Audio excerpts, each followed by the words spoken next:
में 20 खबरें देख रहे हैं आप। मैं हूं आपके साथ मनीष शर्मा। हम अगले 20 मिनट में आपको देश और दुनिया की 20 ऐसी खबरें बताने वाले हैं जो इस वक्त न केवल सुर्खियों में हैं बल्कि दिलचस्प और अहम भी है। तो चलिए शुरू करते हैं 20 मिनट में 20 खबरों का ये सिलसिला। और सबसे पहले देखते हैं राजस्थान की कौन कौन सी खबरें इस वक्त अहम हैं। कृषि कानूनों को लेकर केंद्र सरकार और प्रदेश सरकार पूरी तरह से आर पार के मूड में है। प्रदेश सरकार के उद्योग मंत्री प्रसादी लाल मीणा ने तो यहाँ तक कह डाला है कि तीनों कृषि कानूनों को किसी भी सूरत में राजस्थान में लागू नहीं होने दिया जाएगा। लालसोट में कृषि उपज मंडी में आयोजित एक कार्यक्रम के दौरान मंत्री प्रसादी लाल मीणा ने कहा कि चाहे राजस्थान में कांग्रेस की सरकार चली जाए, चाहे राजस्थान की सरकार को भंग कर दिया जाए, लेकिन वो इन तीनों काले कानूनों को लागू नहीं होने देंगे। उन्होंने कहा कि राजस्थान विधानसभा में पारित तीनों विधेयक राज्यपाल के पास भेजे जाएंगे जो राष्ट्रपति तक जाएंगे। राष्ट्रपति इन विधेयकों को पारित करें, नहीं तो दूसरा राष्ट्रपति करेगा या देश की जनता करेगी। उन्होंने कहा कि देश में जनता का शासन है, ऐसे में चुनी हुई सरकार किसानों और मजदूरों की बात नहीं सुनेगी तो कौन सुनेगा। इन तीनों काले कानूनों को राजस्थान में लागू नहीं होने देगी, चाहे कुछ भी हमको करना पड़े, चाहे हमारी सरकार चली जाए, चाहे हम रहे या नहीं रहे, पर इन कानूनों को लागू नहीं होने देंगे। किसी कीमत पे लागू नहीं करेंगे। चाहे भारत सरकार कुछ ही कर ले, चाहे हमारी गवर्नमेंट को भंग कर दे, तब भी हम इन कानूनों को लागू नहीं करेंगे। सिरोही जिले में 89 करोड़ की बजट स्वीकृति के बाद राजनीति गर्मा गई है। बजट को लेकर आबू पिंडवाड़ा विधायक समाराम गरासिया ने आरोप लगाया है कि प्रभारी मंत्री ने जिले में भेदभाव पूर्ण तरीके से बजट स्वीकृत किया है। जिले में केवल एक निर्दलीय विधायक संयम लोढ़ा की मांग को ध्यान में रखकर बजट जारी किया गया है, जबकि बाकी दोनों विधायकों से सौतेला व्यवहार किया गया है। विधायक गरासिया ने आरोप लगाया है कि DMFT का रेवेन्यू पिंडवाड़ा विधानसभा से होता है, लेकिन फिर भी इन क्षेत्रों को कोई खासा बजट नहीं दिया गया। केवल सिरोही शिवगंज में ही बजट क्यों लगाया गया। विधायक गरासिया ने उच्च अधिकारियों से इसकी शिकायत भी करने की बात कही है। ये कहूँगा कि सरकार ने सरासर इस प्रकार का हमारे साथ में अन्याय किया है और जो 89 करोड़ रुपए का जो बजट है एक निर्दलीय विधायक के कहे अनुसार दिया है। मैं कारणवश नहीं जा सका, लेकिन ये MLA अनुशंसा पर ही बजट दिया जाना चाहिए। जो हमारी सरकार में रही थी, हमारी सरकार के अंदर मीटिंग करके अनुशंसा पे बजट दिया जाता, उस आधार पे देना चाहिए। जबकि एक पूरे जिले भर में खाली शिवगंज और सिरोही दिखता है और वो भी निर्दलीय विधायक।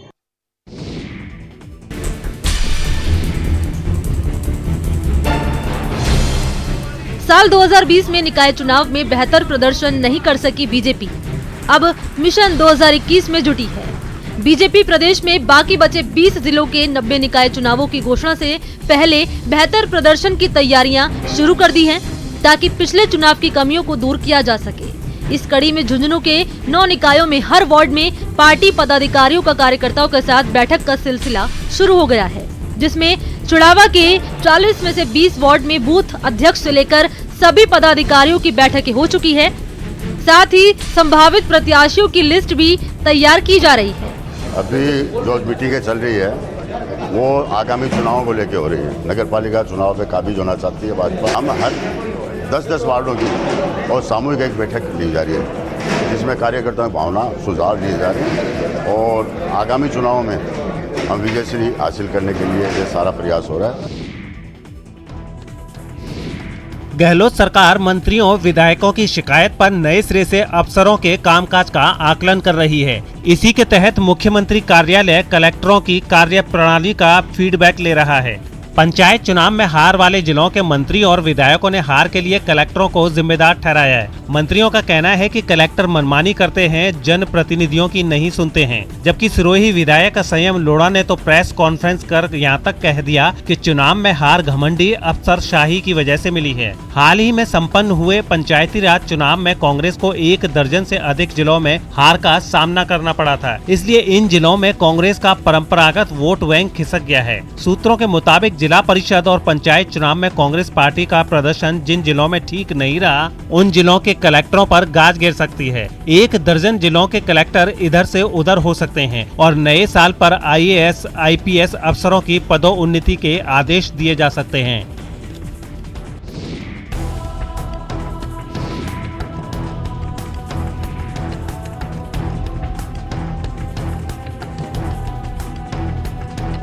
पिंक सिटी पुलिस ने ट्रैफिक नियमों का पालन करवाने और मोटर व्हीकल एक्ट के प्रति लोगों को जागरूक करने के लिए शहर में आदर्श चौराहे के रूप में एक नूतन प्रयोग किया है, जहां भारी संख्या में फोर्स और पुलिस जाब्ता तैनात किया गया है। आदर्श चौराहे के एक एक वाहनों पर ट्रैफिक पुलिस की नजर रहेगी ताकि वहां कोई ट्रैफिक नियमों का उल्लंघन नहीं कर सके।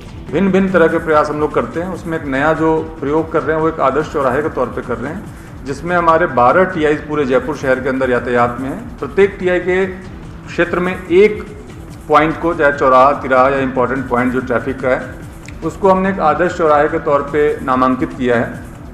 वहाँ पे हमने फोर्स बढ़ाया है, जाब्ता ज़्यादा लगाया है, अधिकारी ज़्यादा लगाए हैं। कोटा के मकबरा क्षेत्र में रंजिश के चलते बदमाशों ने 8वीं क्लास के एक छात्र की चाकू मारकर बेरहमी से हत्या कर दी, जबकि बदमाशों के हमले में 2 छात्र बुरी तरह से घायल हो गए। चाकू के वार से 15 साल के प्रिंस की सांस की नली कट गई, जिससे उसकी मौके पर ही मौत हो गई। एडिशनल SP प्रवीण जैन के मुताबिक आरोपी का एक दिन पहले ही तीनों नाबालिग छात्रों से झगड़ा हुआ था। अगले दिन बदमाश ने अपने अन्य साथियों के साथ तीनों छात्रों को रास्ते में घेर लिया और चाकुओं से उन पर ताबड़तोड़ हमला कर दिया। इस हमले में प्रिंस नाम के छात्र की गर्दन पर चाकू लगने से मौके पर ही मौत हो गई, जबकि हमले में घायल एक छात्र पार्षद का बेटा बताया जा रहा है। हालांकि इस वारदात के बाद पूरा इलाका छावनी में तब्दील कर दिया गया है, लेकिन वारदात के बाद इलाके के लोगों में बेहद नाराजगी का आलम है। रजाजपुरा थाना मकबरा इलाके में एक चाकूबाजी की घटना की सूचना मिली, जिसपे विस्तृत जानकारी की गई और यह ज्ञात हुआ कि Prince son of Dinesh Joshi, उम्र लगभग 16 वर्ष, जो शनि मंदिर के पास कोतवाली इलाके का रहने वाला है, उसके साथ चाकू बजी हुई है। साथ में ओवेस सन ऑफ मुर्तजा और रेहान मिर्जा, इन 2 के भी चाकू लगे हैं। सीकर और झुंझुनू पुलिस ने संयुक्त रूप से कार्रवाई करते हुए पपला गुर्जर के सहयोगी बलबीर पठाना को गिरफ्तार कर लिया है। झुंझुनू पुलिस को सूचना मिली थी कि बहरोड जेल पर फायरिंग कर पपला गुर्जर को छुड़ाने में प्रमुख सहयोगी रहा बलबीर पठाना इस समय रघुनाथ की पहाड़ियों में छिपा हुआ है, जिसके बाद सीकर और झुंझुनू पुलिस एक्शन में आई और आरोपी बलबीर पठाना को उदयपुर वाटी स्थित उसकी ससुराल से गिरफ्तार कर लिया। इसके बाद पुलिस ने बलबीर के पकड़े जाने की खबर SOG को दी, जिसने कुख्यात अपराधी बलबीर पर 25,000 का इनाम रखा हुआ था। आपको बता दें कि बलबीर पठाना ने अपने कई साथियों के साथ मिलकर 6 सितंबर 2019 को बहरोड जेल पर हथियारों के साथ हमला किया था और वहां पर बंद कुख्यात अपराधी पपला गुर्जर को छुड़ाकर ले गया था, जिसको खेतड़ी थानाधिकारी श्री सुरेंद्र देगड़ा जी और उनकी टीम द्वारा सूचना मिलने पर यहाँ उद्योगनगर थाना पुलिस द्वारा और जिला विशेष टीम सीकर द्वारा कार्रवाई करते हुए उदयपुर वाटी में उसके ससुराल से आज दस्तयाब किया गया है, जिसको कि दस्तयाब करने के बाद में SOG को आगे की कार्रवाई के लिए सुपुर्द किया जाएगा। इस पर SOG के द्वारा बड़ी राशि इनाम की घोषित की हुई है। श्री गंगानगर पुलिस ने लड़कियों के नाम से फर्जी सोशल मीडिया अकाउंट बनाकर ठगी और ब्लैकमेलिंग करने वाले गिरोह का पर्दाफाश किया है। पुलिस ने इस गिरोह के 10 सदस्यों को भी गिरफ्तार किया है। इस गिरोह के सदस्य लड़कियों के फर्जी अकाउंट बनाकर लोगों से लड़कियों के नाम से बातें करते थे, सेक्स वर्कर उपलब्ध कराने का झांसा देते थे और उनको अपने जाल में फंसा लेते थे। इसके बाद ब्लैकमेलिंग कर लोगों से लाखों रुपए ऐंठते थे। इस गिरोह के 7 सदस्य श्री गंगानगर के जयसर, श्री विजयनगर क्षेत्र में एक्टिव थे और ब्लैकमेलिंग से वसूली गई रकम से आलीशान मकान बनाकर ऐश की जिंदगी गुजार रहे थे। पुलिस अब पकड़े गए सदस्यों से इस गिरोह के बारे में और जानकारी जुटा रही है। गंगानगर पुलिस द्वारा DST जो ऑर्गेनाइज्ड क्राइम पर काम करती है, DST टीम द्वारा आज एक बड़ी कार्रवाई की गई है, जिसमें डिजिटल फॉर्जरी से संबंधित करीब 10 व्यक्तियों की एक गैंग को पकड़ के उनको गिरफ्तार किया गया है। ये लोगों को सेक्स वर्कर्स प्रोवाइड कराने का झांसा, उनको लड़कियां प्रोवाइड कराने का या उनको नौकरी देने का झांसा दे करके लोगों से पेटीएम में ट्रांसफ़र करवा लेते हैं पैसा, और उसके बाद इस तरह की ठगी उन लोगों के साथ की जा रही है। अलवर पुलिस ने एक मर्डर मिस्ट्री को सुलझाते हुए एक युवती सहित 3 लोगों को गिरफ्तार किया है। तीनों आरोपियों की मृतक से उधार के पैसे देने को लेकर कहासुनी हुई थी। 17 दिसंबर 2020 को सुधीर पांचाल और मृतक राम खिलाड़ी मीणा के बीच पैसों को लेकर कहासुनी हुई। मृतक राम खिलाड़ी आरोपी सुधीर पांचाल से अपने पैसे मांग रहा था, जिसे लेकर राम खिलाड़ी की आरोपी सुधीर के पिता से भी कहासुनी हो गई। इसी का बदला लेने के लिए सुधीर ने राम खिलाड़ी को मारने की योजना बनाई। तीनों आरोपियों ने मृतक राम खिलाड़ी को उधारी के पैसे देने के बहाने फोन कर बुलाया था और फिर मारपीट कर उसे पेट्रोल डालकर जिंदा जला दिया। पुलिस को 20 दिसंबर को राम खिलाड़ी की अर्ध जली लाश मिली, जिसके बाद पुलिस एक्शन में आई और 5 दिन में मर्डर मिस्ट्री को सुलझाते हुए तीनों आरोपियों को गिरफ्तार कर लिया। आरोपी सुधीर पांचाल, अजय पांचाल और लक्ष्मी शर्मा दौसा के बजरंग नगर के रहने वाले हैं। सूचना मिली थी कि टहला थाना क्षेत्र में एक आधी जली हुई लाश मिली है, जिस पे मौके पे तुरंत ही एसएचओ और सीओ और एडिशनल एसपी ग्रामीण वहाँ पे पहुँचे थे। इन तीनों के अथक प्रयासों से कंप्लीट ब्लाइंड मर्डर था, जिसको हम खोलने में बिल्कुल कामयाब हो पाए हैं। अगर आप ऑनलाइन खरीदारी करने का शौक रखते हैं तो ये खबर आपके लिए बेहद जरूरी है। कहीं ऐसा न हो कि आपके पास ब्रांडेड की जगह नकली सामान पहुंच जाए। अजमेर में एक ऐसे ही गिरोह का पर्दाफाश हुआ है, जो नामचीन कंपनियों के ऑनलाइन प्रोडक्ट्स को बदलकर नकली प्रोडक्ट्स की सप्लाई कर रहा था। ये अंतर्राज्यीय गिरोह ऑनलाइन डिलीवरी के दौरान बड़ी कंपनियों के असली प्रोडक्ट्स निकाल लेता था और फिर पैकेट्स में नकली प्रोडक्ट्स डाल देता था। ऐसी धोखाधड़ी से ये गिरोह कंपनी के साथ साथ ग्राहकों के साथ धोखाधड़ी कर रहा था। मिल रही शिकायतों के बाद पुलिस ने मुस्तैदी दिखाई और इस गिरोह के 5 सदस्यों को गिरफ्तार कर लिया। पुलिस ने आरोपियों के पास से नकली माल और 12 मोबाइल फोन भी बरामद किए हैं। अब पुलिस पकड़े गए आरोपी रविंद्र कुमार, अनूप कुमार, रविंद्र उर्फ सोनू और विकास से इस गिरोह में शामिल अन्य सदस्यों के बारे में पूछताछ कर रही है। जो फ्लिपकार्ट कंपनी को जो ऑर्डर मिलते हैं, जो महंगे उत्पादों के, जो इस प्रकार मुख्यतः जो एप्पल कंपनी के जो प्रोडक्ट के जो ऑर्डर मिलते हैं, उसको बदलकर नकली उत्पाद से बदल करके और कंपनी को वापस दे दिया। 31 दिसंबर को लेकर जयपुर पुलिस बेहद अलर्ट है। जयपुर कमिश्नरेट के अधिकारियों के निर्देश के बाद जयपुर के तमाम होटल, धर्मशाला में पुलिस का सर्च अभियान जारी है। शिप्रापत थाना अधिकारी महावीर सिंह राठौड़ ने बताया कि आला अधिकारियों के निर्देश के बाद तमाम होटल, धर्मशाला में पुलिस लगातार सर्च अभियान चला रही है और संदिग्धों पर नजर रखी जा रही है। सर्च ऑपरेशन के दौरान होटलों के मेंटेन रजिस्टर के दस्तावेज भी बारीकी से चेक किए जा रहे हैं। आपको बता दें कि कोरोना को देखते हुए इस बार नए साल के मौके पर होटलों में होने वाली पार्टी पर पाबंदी है। पुलिस का साफ साफ कहना है कि अगर कोई भी होटल नियमों का उल्लंघन करता पाया गया तो उसके खिलाफ सख्त से सख्त कार्रवाई की जाएगी। उच्च अधिकारियों के निर्देशानुसार आज होटल्स और पार्किंग्स को चेक किया जा रहा है। इसमें संदिग्ध जो व्हीकल्स होते हैं, संदिग्ध जो लोग होते हैं, उन लोगों के बारे में जानकारी ली जा रही है तथा होटल के मालिक तथा मैनेजरों को पाबंद किया जा रहा है। जैसलमेर से जोधपुर तक सेना और पुलिस की मुस्तैदी की वजह से एक जवान की कटी उंगली को वापस जोड़ दिया गया।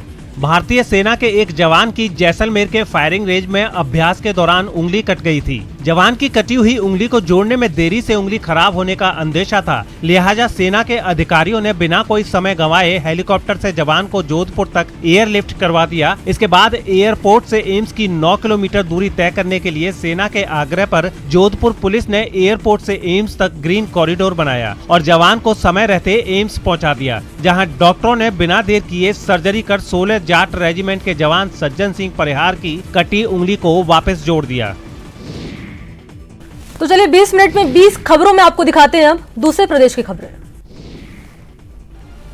राज ठाकरे की पार्टी एमएनएस के कार्यकर्ताओं ने मुंबई समेत महाराष्ट्र के कई शहरों में ई कॉमर्स कंपनी अमेजॉन के दफ्तरों में जमकर तोड़फोड़ की। एमएनएस अमेजॉन के ऐप में मराठी भाषा को शामिल करने की मांग कर रही, जिस पर विवाद बढ़ने के बाद राज ठाकरे को मुंबई की एक कोर्ट में पेश होने का निर्देश दिया गया और इसी बात पर पार्टी के कार्यकर्ताओं का गुस्सा भड़क गया और उन्होंने इस कंपनी के दफ्तरों को निशाना बनाना शुरू कर दिया। गुस्साए कार्यकर्ताओं ने मुंबई के कई दफ्तरों में जबरदस्ती घुसकर खूब उत्पात मचाया। उन्होंने वहां रखी हर चीज को तहस नहस कर दिया। दफ्तरों के अलावा कंपनी के गोदाम पर भी हमला किया गया। इसी तरह की तस्वीरें महाराष्ट्र के कई दूसरे शहरों से भी सामने आई। उत्तराखंड के कोटद्वार से हैरान कर देने वाली एक तस्वीर सामने आई, जिसमें एक आदमी एक पुलिस वाले के साथ मारपीट करता दिखाई दिया। बवाल तब शुरू हुआ जब पुलिस वाले ने उसके ट्रक को दूसरे रास्ते से ले जाने के लिए कह दिया, जिस पर दोनों के बीच बहस शुरू हो गई। लेकिन बात तब बिगड़ गई जब वो पुलिस वाले को बीच सड़क पर ही पीटने लगा। मारते मारते वो उसे दूर तक ले गया। इसी दौरान पुलिस वाला जमीन पर गिर गया, लेकिन इसके बाद भी उस आदमी ने उसे पीटने का सिलसिला जारी रखा। वहां मौजूद कुछ लोगों ने बीच बचाव भी किया, जिसका उस पर कोई असर नहीं हुआ। आरोप है कि मारपीट के इस मामले को दबाने की भी कोशिश की गई, लेकिन वीडियो के वायरल होने पर उस पुलिस वाले ने अपने ही विभाग पर भड़ास निकाली। मैं तो फिर अपनी नौकरी से इस्तीफा दे दूंगा, क्या करना है नौकरी का, ऐसे तो यहाँ पिटते रहेंगे। हालांकि बाद में आरोपी के खिलाफ केस दर्ज कर लिया गया। यूपी के प्रयागराज में बाहुबली अतीक अहमद के करीबी और हिस्ट्री शीटर आबिद प्रधान का एक अवैध मकान प्रशासन ने तोड़ दिया। हालांकि तोड़े जाने से पहले ही उसमें रहने वाले लोग मकान खाली कर चुके थे, जिसके बाद कुछ ही देर में इस 2 मंजिला मकान को खंडहर में बदल दिया गया। इसके बाद जिम्मा खुदाई करने वाली मशीनों ने संभाला और पल भर में मकान के बाकी बचे हिस्से को भी मलबे के ढेर में बदल दिया। इस काम को आसान बनाने के लिए कई मशीनों को वहां लगाया गया था, जिन्होंने वहां एक भी दीवार साबुत नहीं छोड़ी। इस कार्रवाई के दौरान कोई परेशानी न हो, इसके लिए वहां कई थानों की पुलिस फोर्स को तैनात किया गया था। अतीक गैंग का सक्रिय सदस्य है, हिस्ट्री शीटर है। इलाके के लोगों ने नामी बदमाश का मकान गिराए जाने पर खुशी जताई और अपने घरों की छत पर चढ़कर यह नजारा देखा।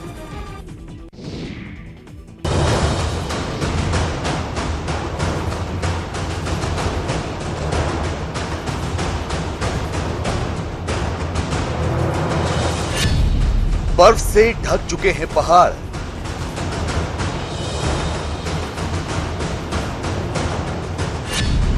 पहाड़ों में बिछ गई है सफेद चादर।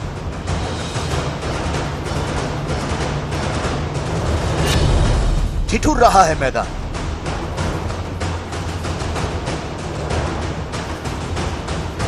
इतनी ठंड है कि कोई बात ही नहीं करने वाली। धुंध तो इतनी है कि 5 गज से बंदा आदमी नजर नहीं आता है। धुंध की वजह से बहुत ठंडा है, ठंड की वजह से यहाँ पे चाय का लंगर लगा गया।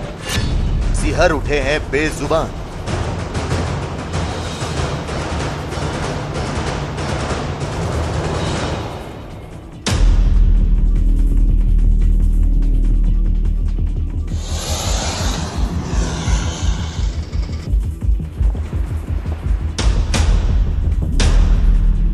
आधा हिंदुस्तान इस वक्त सर्दी की मार से बेहाल है।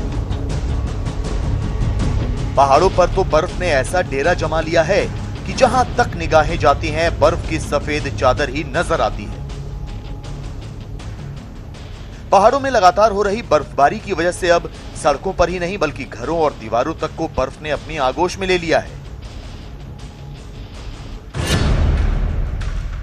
ये जम्मू कश्मीर की राजधानी श्रीनगर की तस्वीरें हैं, जहां पिछले 3 दिनों से रुक रुक कर बर्फबारी हो रही है। इस बर्फबारी की वजह से घरों और इमारतों की छतों पर कई फीट मोटी बर्फ की चादर जम चुकी है। सड़कों पर तो हाल और बुरा हो चुका है। लगातार हो रही बर्फबारी की वजह से लोग घरों में कैद हो गए हैं। बहुत जरूरी होने पर ही लोग बाहर निकल पा रहे हैं, लेकिन उन्हें मौसम की जबरदस्त मार का सामना करना पड़ रहा है।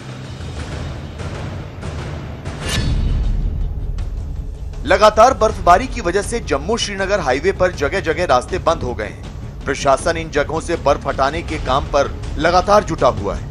इसके बावजूद बर्फबारी की वजह से जम्मू श्रीनगर हाईवे पर जगह जगह कई किलोमीटर लंबा जैम लगा हुआ है, जिससे लोगों को काफी मुश्किलों का सामना करना पड़ रहा है। बर्फबारी की वजह से जम्मू से श्रीनगर तक जरूरी सामान की सप्लाई में भी दिक्कतें आ रही हैं। तो चलिए 20 मिनट में 20 खबरों में आपको दिखाते हैं अब अंतर्राष्ट्रीय जगत की खबरें। दक्षिण अफ्रीका से रोंगटे खड़े कर देने वाला एक वीडियो सामने आया, जहां एक मगरमच्छ ने शातिराना तरीके से चीते के बच्चे को अपना निवाला बना लिया। शिकार का यह पूरा वीडियो वहां मौजूद एक सफारी गाइड ने अपने कैमरे में रिकॉर्ड कर लिया, जिसमें साफ दिखा कि घात लगाए बैठा मगरमच्छ अचानक पानी से निकला और तालाब के किनारे खड़े चीते पर झपट पड़ा। वो कुछ ही सेकंड में उसे खींचकर तालाब के अंदर ले गया। इससे पहले चीते का वो बच्चा तालाब के पानी से अपनी प्यास बुझाता नजर आया। लेकिन उसे जरा भी अंदाजा नहीं था कि ठीक उसी पानी के अंदर एक भूखा मगरमच्छ उसके शिकार के लिए तैयार है। 13 फीट के उस मगरमच्छ ने इतनी तेजी और चालाकी से हमला किया कि वो खुद को उसके चंगुल से छुड़ा नहीं सका। वो उसके सिर को अपने जबड़े में दबाकर पानी के अंदर ले गया। We have lost one of the young male cub. ये दिल दहला देने वाली घटना जिस वक्त हुई उससे कुछ देर बाद उसकी मां वहां पहुंची। अपने बच्चे को खोने के बाद वो काफी देर तक पानी की तरफ टकटकी लगाए देखती रही। ब्राजील के रियो डी जेनेरो में आई अचानक बाढ़ से लोग दहशत में आ गए। एक ताकतवर तूफान के बाद वहां के कई इलाकों में लगातार भारी बारिश हुई, जिसकी वजह से नदियां उफान पर आ गईं और उनका पानी सड़कों पर सैलाब की तरह बहने लगा। रियो डी जेनेरो से तो बाढ़ का एक रोंगटे खड़े करने वाला वीडियो सामने आया। वहां सड़क पार करने की कोशिश में एक महिला पानी में बह गई। सड़क पर पानी का बहाव इतना तेज था कि आसपास मौजूद लोग उस महिला को बचाने की हिम्मत तक नहीं जुटा पाए। भारी बारिश की वजह से कई दूसरे इलाकों का भी यही हाल दिखा। सड़कें पहाड़ी नदियों में तब्दील हो गई। सैलाब इतना जबरदस्त था कि वो गाड़ियों को भी अपने साथ बहा ले गया। बाढ़ का पानी मकानों के बीच से झरने की तरह बहता दिखाई दिया। कई मकान भी इस बाढ़ की चपेट में आकर ढह गए। कुछ इलाके तो पानी में पूरी तरह डूबे दिखाई दिए। बाढ़ में कई सड़कें भी बह गईं, जिनकी वजह से लोग रास्ते में ही फंस कर रह गए। इराक में अमेरिका के दूतावास पर हुए हमले के बाद पहले से ही जंग की दहलीज पर खड़े अमेरिका और ईरान के बीच तनाव चरम पर पहुंच गया। रविवार को बगदाद में अमेरिकी दूतावास पर एक के बाद एक कई रॉकेट दागे गए थे, जिसके बाद पहले से ही आग उगल रहे दोनों देशों के बीच जंग जैसे हालात बन गए। इस हमले से अमेरिका के राष्ट्रपति डोनाल्ड ट्रंप बुरी तरह भड़क गए। बौखलाए ट्रंप ने दूतावास पर दागे गए रॉकेट की तस्वीरें पोस्ट की और हमले में किसी भी अमेरिकी की मौत होने पर ईरान को तबाह करने की खुली धमकी दे डाली। ट्रंप की ये धमकी बेवजह भी नहीं है, क्योंकि इसी साल 3 जनवरी को अमेरिका ने ईरान के एक बड़े फौजी कमांडर को ड्रोन हमले में मार गिराया था। जवाब में ईरान ने भी इराक में मौजूद अमेरिकी ठिकानों पर 1-2 नहीं करीब 2 दर्जन मिसाइलें दागी थी। ऐसे में अमेरिका को डर है कि ईरान अपने मारे गए कमांडर कासिम सुलेमानी की बरसी पर एक बार फिर अमेरिकी ठिकानों को निशाना बना सकता है। इराक में अमेरिकी दूतावास और दूसरे फौजी ठिकानों पर पिछले 1 साल में ही कई छोटे हमले हो चुके हैं। ऐसे में उसे किसी बड़े हमले का डर सता रहा। लेकिन अमेरिका की ये धमकी भी हवाई नहीं है। अमेरिका पहले ही अपने परमाणु बम बरसाने वाले 2 B-52 विमानों को उस इलाके में भेज चुका है। यही नहीं, उसका ताकतवर जंगी बेड़ा भी ईरान पर आग बरसाने के लिए तैयार है। यानी ये पूरा इलाका बारूद का ऐसा ढेर बन चुका है, जहां एक छोटी सी चिंगारी भी भड़की तो तबाही को रोकना मुश्किल ही नहीं नामुमकिन हो जाएगा। दक्षिण अमेरिकी देश पेरू में खेतों में काम करने वाले मजदूरों का कोहराम 4 दिन बाद भी जारी है। ज्यादा मजदूरी और कुछ दूसरी सुविधाओं की मांग मनवाने के लिए उन्होंने पेरू से होकर गुजरने वाले उस अहम हाईवे को ब्लॉक कर रखा है जो दक्षिण अमेरिकी महाद्वीप को उत्तरी अमेरिका से जोड़ता है। इसके लिए प्रदर्शनकारियों ने पत्थर, पेड़ जो मिला वही सड़क पर बिछा दिया। इतना ही नहीं, उन्होंने हाईवे पर कई चीजों को फूंक भी दिया। सामने आई एक तस्वीर में रास्ता खोलने के लिए सुरक्षा बल के जवान एक जलती मोटरसाइकिल को हटाते भी दिखे। उत्पात मचा रहे प्रदर्शनकारियों को खदेड़ने के लिए पुलिस टैंक जैसी गाड़ियों में गश्त देती नजर आई। हेलीकॉप्टर तक आसमान में उतार दिए गए। इससे भी जब बात नहीं बनी तो पुलिस ने आंसू गैस के गोले भी दागे।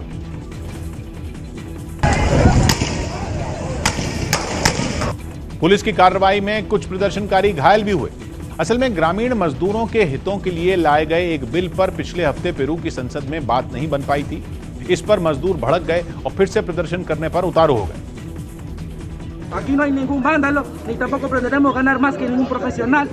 प्रदर्शनकारियों के हाईवे बंद करने की वजह से वहां ट्रैफिक भी रुक गया। गाड़ियां टस से मसी नहीं हुई तो कुछ लोग उन